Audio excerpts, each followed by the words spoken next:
You all probably know that Mark Zuckerberg started Facebook from his Harvard dorm room in 2004. But did you know that Google began as a PhD research project at Stanford? Or what about the fact that Dropbox, Reddit, and Snapchat were all founded by students while they were in school? Over 60% of Gen Z say they want to start their own business instead of work a traditional job. And I think there is no better time to scratch this entrepreneurial itch than while you're a student. But that might sound weird to you. If you're a student, don't you have extracurriculars and exams to worry about? What business do you have starting a business? But you know what you'll have to worry about when you get even older? A mortgage and kids. As a student, you have room to take risk, and you have access to world-class resources designed to help you out. We're gonna talk about all that and much more in today's video. So grab your notebook, throw in some Shark Tank, and let's dive into these 6 steps to start your first business as a student.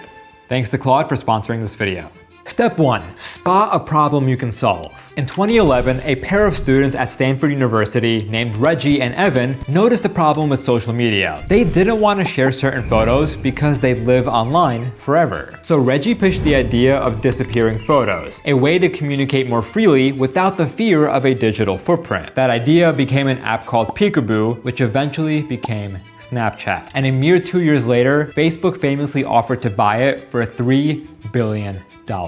But they declined. The moral of the story here isn't to turn down billions of dollars, because I think it's mind-blowing they had the strength to decline. Rather, the point is to pause and reflect for a moment on the small problems you face on a daily basis. Students often think they need a big idea or tons of investors to start a business. But the truth is, some of the most successful businesses you know started off as tiny, unsuspecting ideas. Snapchat was just disappearing photos at the start. Nothing revolutionary, but it targeted a legitimate problem. And that's what's most important. So think about something that's inefficient or annoying, something that constantly gets on your nerves. For example, does your school have slow cafeteria lines? Do students feel really isolated? Are some campus events really lame? Reflecting is a great way to identify problems. But there are also 2 other ways. You can ask others, such as friends and family, or you can also ask AI. This is where Claude is extremely useful. Let's use their latest model, Sonnet 4, to generate some ideas. And here's a prompt template you can use to get started. I'm a major student at school type. I want to start a business solving real student problems. Analyze my situation, and then you're going to describe your situation, and generate 10 specific pain points students face, then suggest which could become profitable solutions under $200 startup cost. So here we go, let me go ahead and fill it in, and here are some of the things that I suggested. Textbook sharing marketplace. That one's pretty interesting. Study group matching service, campus food delivery optimization, apartment/roommate matching with compatibility scoring. And what's really cool is that Claude isn't just throwing out a bunch of ideas, it's also categorizing them in terms of profit potential. And then my absolute favorite part is that at the very end, instead of just saying choose whatever you want, it actually gives you a recommendation. And in this case, it's saying to start with the textbook marketplace or the study group matching. Step 2. Use what you already know. Everyone watching this has a toolkit. Not literally, well, maybe literally, but also figuratively. Now, every toolkit is different. They come with different tools, they come in different sizes, but here's the thing. Everyone has one. My toolkit contains coding, graphic design, and editing. Your toolkit might contain writing, painting, and speaking. No matter what yours contains, just know it's enough to get started. Your goal right now isn't to devise the best solution to your problem. I can tell you already that you won't. At least at the start. Your goal is to simply provide a solution that you yourself can build with whatever tools you have. For example, let's say you want to help students be more productive. If you know how to code, you might build a progress tracker app. If you know how to design, you might create a physical planner. If you know how to edit, you might upload productivity videos on social media. The biggest mistake students make is that they wait for the perfect toolkit, but it doesn't exist. So grab a piece of paper and list out all your tools. And don't limit yourself to hard skills like coding or writing. Soft skills such as speaking also count. Now with this piece of paper in hand, think about how you can fuse 2 or more of these skills to approach your problem. Now that might be a tough task, and luckily that's where Claude comes in. Again, let's use the following prompt template. I have skills in 2 to 3 specific areas and want to offer services to college students. Give me 5 tailored business ideas with service packages and realistic pricing that students would actually pay for. Okay, so let's go ahead and fill this out. Let's say we have skills in social media marketing, app development, and music. And let's say we want to help students play instruments. And very quickly, Claude gives us some specific business ideas: interactive music learning app, virtual music academy platform, AI-powered practice companion app, and the list goes on. And if you want even deeper and more nuanced business ideas, you can turn on research mode, so Claude really takes his time to think. Step 3. Build a tiny, testable offer. Now that you have a list of business ideas, the worst thing you can do is to go out and actually build the business. Let me explain. If you have an idea, you want to start with something called an MVP, or the minimum viable product. In essence, it's the simplest working version of your product or service, and sometimes it doesn't even need to work. A famous example is Dropbox, and for those who don't know, Dropbox is a popular cloud storage service that lets you store and share files, and it's worth billions of dollars. In 2007, the founder Drew Houston, who went to MIT by the way, recorded a 3-minute video showing what Dropbox would do. He showcased the clean UI, the fluid drag and drop functionality, and the seamless syncing. But here's the thing, none of it was real. It was a fake demo that helped him garner a bunch of interest and prove that his product was worth building. The worst thing you can do as an entrepreneur is spend months or even years building a business without any feedback. An MVP lets you quickly go to market and see if your idea is worth it. Now, does this mean that you should also create a fake demo video? Of course not. Ideally, your MVP will be a simple, functioning version of your product coupled with a landing page to bring users in. And luckily, we can use Claude to build a simple prototype in minutes.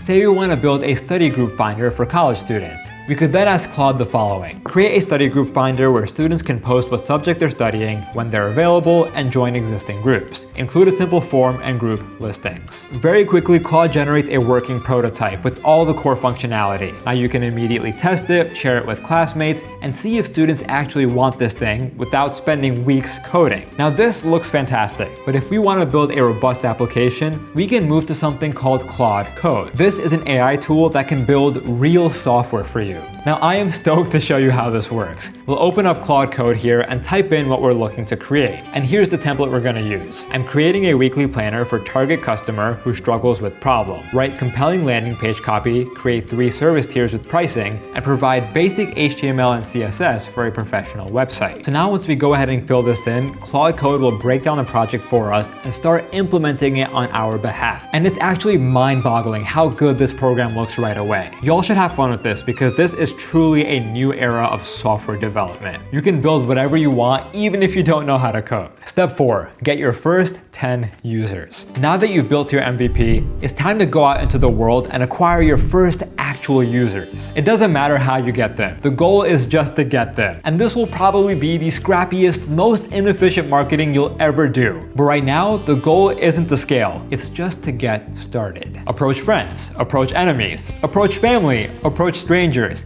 Pitch your product and see how they react. And each time, tweak it a little bit. Over time, you'll land on the messaging that resonates best. Here's a very simple formula. I created a product that helps target customer solve problem. Would you like to try? Clean and simple, no buzzwords. Now sure, you can say crazy stuff like cloud native infrastructure and make people think you sound smart, but most of the time, they'll just have no idea what you mean. And more likely than not, they'll just think you're full of it. Now, as you onboard users to your product or service, the most important thing is to hound them for feedback. Do anything you can to deeply understand why people like or dislike your product, and I mean anything. Brian Chesky, the co-founder of Airbnb, personally emailed every single host in New York City in the early days to understand what was stalling growth. He then flew to New York, met users in their apartments, and asked them about the platform. And only then did he discover that most listings had low quality photos. Airbnb didn't succeed because they had groundbreaking technology. Sure, the technology helped, but it's because the founders had the grit to hop on a plane and literally knock on doors to see where things went wrong. Now, feedback is great, but it's even more important to identify patterns, and this is where Claude is extremely helpful. Here's a prompt template. Here's my feedback from my first 5 customers. Then you want to paste in your feedback, and then you want to say, identify key patterns, prioritize which issues to fix first, and suggest 3 specific improvements that would boost customer satisfaction and referrals. So let's go ahead and provide some feedback for a hypothetical plant care app. And very quickly, Claude identifies 2 key patterns. Plant care guidance is insufficient, and product matching needs needs improvement. And then based on these key patterns, Claude then gives us 3 specific improvements. It tells us to create personalized care cards, to build a simple SMS/email care reminder system, and to redesign our plank quiz with situational questions. Notice how these are very specific suggestions, and this is exactly what we're looking for. And with that, let's move on to step 5. Promote where your audience already is. Once you've gotten that early feedback, now it's time to slowly scale your marketing efforts. But that doesn't mean you have to spend money. There are 2 types of marketing: organic and paid. Organic marketing consists of social media and word of mouth. Paid marketing consists of ads, billboards, and even commercials. And I'm not suggesting you run a commercial yet. We live in an era where you could pick up your phone, record a short clip about your business, and go viral overnight. Pull up an episode of Shark Tank, and I guarantee you that a majority of businesses have experienced something like this. Now, instead of telling you the story of a random founder, I'll tell you the story about myself. In 2020, I uploaded a short-form video promoting my college consulting business, NextAdmin. Here, let me go ahead and play it for you right now. So you're in high school and you decided you want to go to college, but you're not sure where to start. Almost overnight, we went from 10K to 50K followers and drew in a bunch of customers, and I didn't have to pay for a single ad. I simply let the algorithm find the right people. And if you've correctly followed everything in this video thus far, then I can assure you that the algorithm will find people for your business. Because by this point, you've identified a legitimate problem, built an MVP, received feedback, and have started iterating. Now, if you're struggling to think of video ideas, you know what we can do. We're gonna resort to Claude. And here's a helpful prompt template. I'm launching business description for audience on platforms. Create 5 Instagram captions, 3 TikTok hooks, and 10 personalized DM templates that sound authentic to a college student with clear calls to action. And what impresses me most about this output is just how detailed it is. Notice how the captions have emojis and hashtags and they're fun to read. And not only do we have the hooks like we asked for, but we also have ideas for each individual video. Claude has gone all out here to make sure that the messaging that we're using sounds authentic to us and our product. And I do want to say, we're not going to just be copying and pasting this directly. You should of course add your own personal twist and modify the messages as you see fit. Ultimately, we're not using AI to sell our product or to write entire pitches. We're just using it to help us get started. And now as you start posting this content, it's important to capture something called leads. A lead is a phone number or an email address from someone who's expressed interest. This way you can continue to reach out and pitch your product. Okay, step 6, reinvest and level up. You should now have something called a product flywheel. You market your product to get new users, those users then give you feedback, and then you improve the product, which you then market again to get new users. Over time, your product only gets better and better as your customer base also grows. Once you have this flywheel moving, now you can worry about all the little details, your aesthetic, your logo, all the bells and whistles of your product. Most founders obsess over these elements at the start, even before they've validated their ideas. Yes, spend some time on your logo and brand in the early days, but don't hire some fancy designer or waste your own time trying to perfect it. Just take a look at how some of the most popular companies started off. This right here is Duolingo's evolution, this is Facebook's, and this right here is Airbnb's. Your goal right now isn't to get it perfect. Your goal is to just make it exist. You can and will refine everything over time. Now might be a good time to mention all the other stuff I've also left out. Starting an LLC, filing taxes, opening up a business bank account. When most people think about starting a business,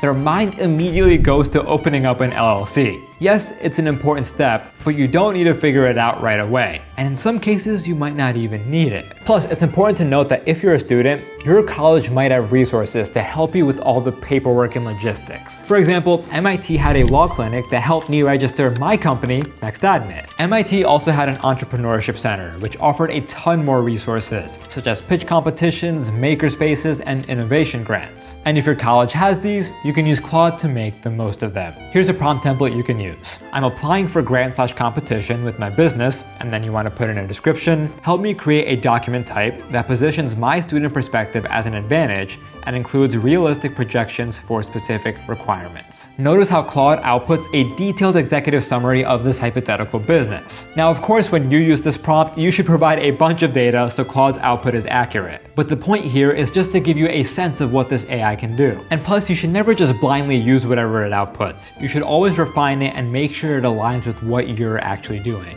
And that applies to all the prompts we've used thus far. All right, and with that, you should be on your way to starting your first business.